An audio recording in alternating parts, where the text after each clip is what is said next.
apa mpikisano wa Deputy Director of Logistics.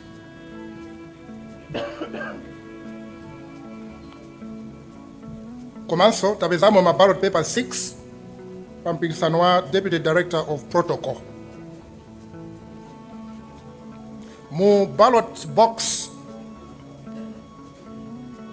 ya Director of International Relations tapezamo ma ballot paper 6 apa mpikisano wa Director of Protocol, ndipo tapitisa kuyenerera.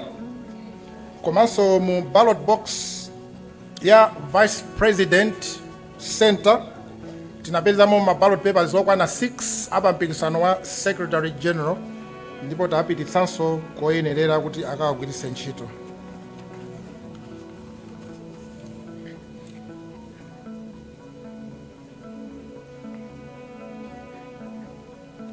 Pampikisano wa Director of Elections, mu ballot box imeneyo mwapezeka ma ballot papers 5 apa mpikisano wa Director of Youth, ballot papers 2 apa mpikisano wa Director of Legal, ballot papers 6 apa mpikisano wa Director of Women.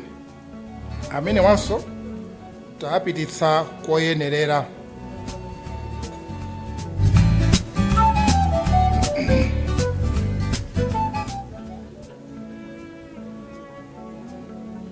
Pampikisano wa Vice President for the Center, ballot box imeneyi mwapezeka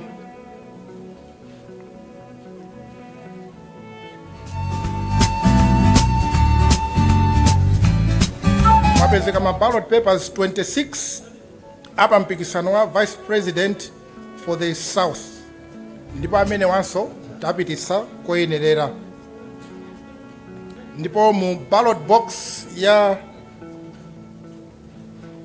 Vice President Center yomweyo mwapezekanso ma ballot papers 3 apa mpikisano wa Secretary General, amenewa tapititsanso kuyenerera. Pakanali pano ndimati ndinene kuti ifeyo a MEC panopo tikupita nokuti tikambe kumalizitsa mafigures athu.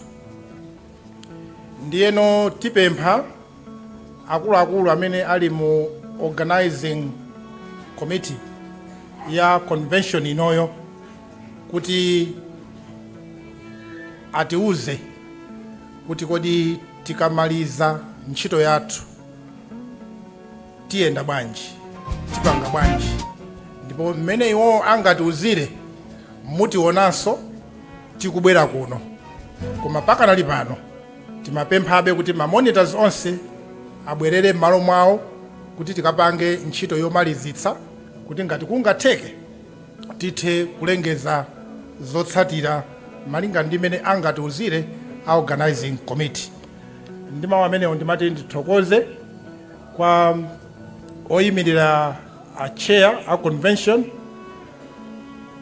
pondilola kuti ndipereke statement imeneyo, komanso ndiyang'ana kwa inu kuti mutipatsa advice kuti kodi tipanga bwanji kuti timalizitse ntchito yonseyi. Zikomo kwambiri.